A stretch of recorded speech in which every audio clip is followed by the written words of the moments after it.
Que el periodista reportero en zonas de conflicto Antonio Pampliega ha sido uno de los protagonistas de la Feria del Libro de Las Palmas de Gran Canaria. En las páginas de su libro En la oscuridad cuenta cómo fueron cada uno de los casi 300 días que estuvo secuestrado por una rama de Al-Qaeda en Siria. Junto a él otros dos compañeros periodistas de los que no supo nada durante su cautiverio. Pampliega, que fue considerado un espía, sufrió golpes y todo tipo de humillaciones y amenazas. Y precisamente aprovechando su presencia en esa feria en Las Palmas de Gran Canaria esta mañana, también nos acompaña aquí en Buenos Días Canarias Antonio Pampliega. ¿Qué tal? Muy buenos días. Hola, muy buenos días, Estíbaliz, ¿cómo estás? Hablamos de ese libro, En la oscuridad, donde cuenta prácticamente ese cautiverio de 300 días por Al-Qaeda en Siria. Sí. Es la historia, tal vez no suya, no es una crónica periodística, hablando de este conflicto, ¿no?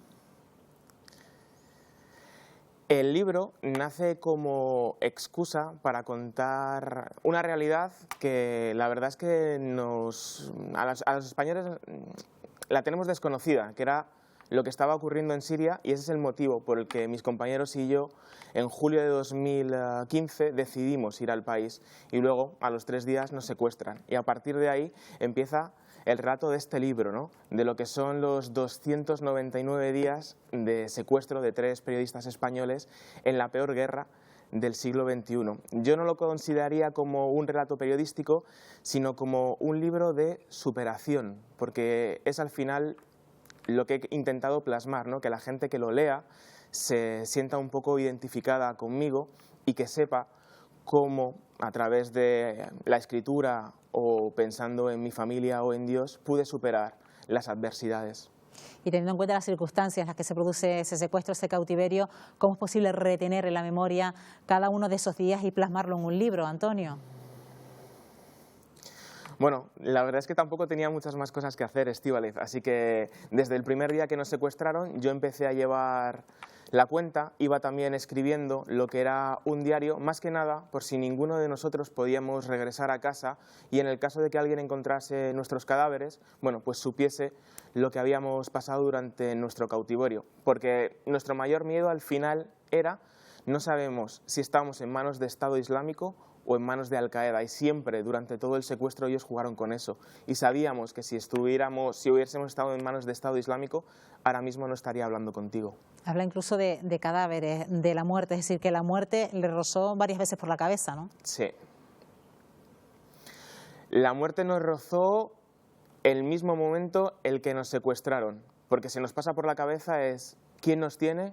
Y sobre todo estamos muertos. Eso es lo primero que se te pasa por la cabeza. Y durante el secuestro, en varias ocasiones, algunos de mis secuestradores pues entraban en la celda en la que yo estaba y bueno, pues simularon una ejecución, me amenazaban con cuchillos, con espadas, me ponían vídeos de soldados decapitados. Entonces, bueno, todos los días vas sintiendo el peso de la muerte sobre ti, porque juegan con eso, ¿no? Al final el secuestro es muy, muy psicológico. Bueno, se acude sabiendo los riesgos que conlleva, pero ¿compensa todo eso que se pasa?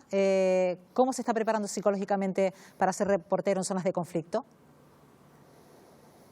Bueno, una vez que una persona, en mi caso, decide ir a una zona de conflicto, lo primero que tiene que asumir es o te van a matar o te pueden secuestrar. En ese momento, cuando tú lo asumes, decides y vas a una zona de guerra. Por desgracia, tengo muchos amigos que han sido asesinados cubriendo zonas de guerra. De hecho, el primer norteamericano que fue asesinado por Estado Islámico, James Foley, era de mis mejores amigos. Es decir, yo sabía a lo que me estaba exponiendo y a día de hoy, que sigo yendo a zonas de conflicto, sé a lo que me expongo y voy y asumo las consecuencias, porque es mi trabajo. Porque aunque pueda sonar soberbio, si no hubiera periodistas en zonas como Siria o como Yemen, el mundo no sabría lo que está pasando. Es decir, nuestro trabajo es muy, muy importante y hay que sacrificarse, a pesar de los riesgos que conlleva. Bueno, de hecho ha dicho que la guerra que nos enseñan por televisión nada tiene que ver con lo que es sobre el terreno. El drama humano tal vez no llega, ¿no? Eso es. La guerra en televisión es imperfecta, pero la guerra sobre terreno es implacable. Yo siempre digo que para mostrar lo que realmente son las consecuencias de una guerra no hay que irse a un campo de desplazados o de refugiados, hay que irse a un hospital y poner la cámara y solamente captar el sonido de esos niños llorando porque les faltan las 2 piernas, porque bombas españolas, por ejemplo, se las han amputado. Eso es una guerra. Y hay que concienciar a la sociedad de lo que estamos consintiendo. Y creo que por eso nuestro trabajo es importante. La sociedad no sabe lo que es una guerra. Y yo creo que nuestro deber es enseñarles e informarles, porque si realmente lo supieran, habría manifestaciones para parar la guerra de Siria, que es la peor del siglo XXI, que se dice pronto, ¿eh?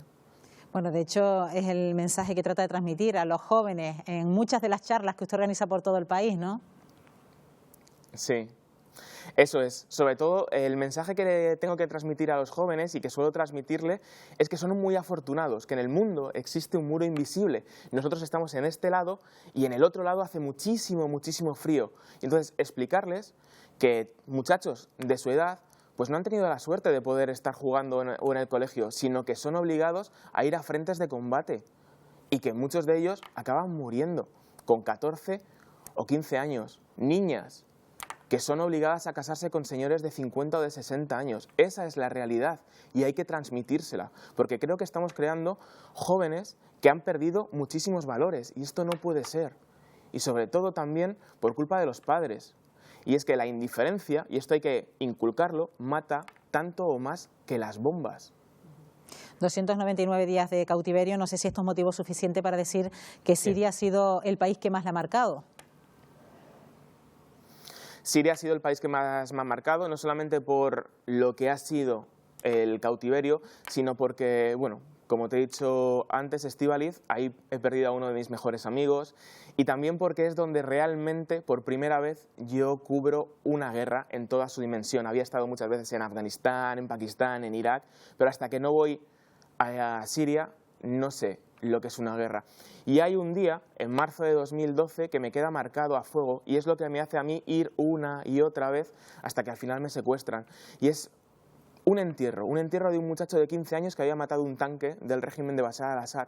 Entonces estaba haciendo una fotografía a su abuela que estaba a pie de tumba y entonces aquella señora de unos 60, 70 años se acerca a mí y después de besarme las manos me dice en árabe: voy a rezar por ti para que puedas salir de mi país y le cuentes al mundo cómo nos están matando. Mi respuesta fue: señora, hasta que yo tenga fuerzas, voy a venir aquí a Siria a contar lo que está ocurriendo. Y en total fueron 10 veces más. Pues un libro más que interesante, En la oscuridad. Aquí tenemos hoy al periodista y escritor Antonio Pampliega. Ha sido un placer, gracias, buena suerte. Igualmente, Estíbaliz, muchísimas gracias por todo, muchísimas gracias.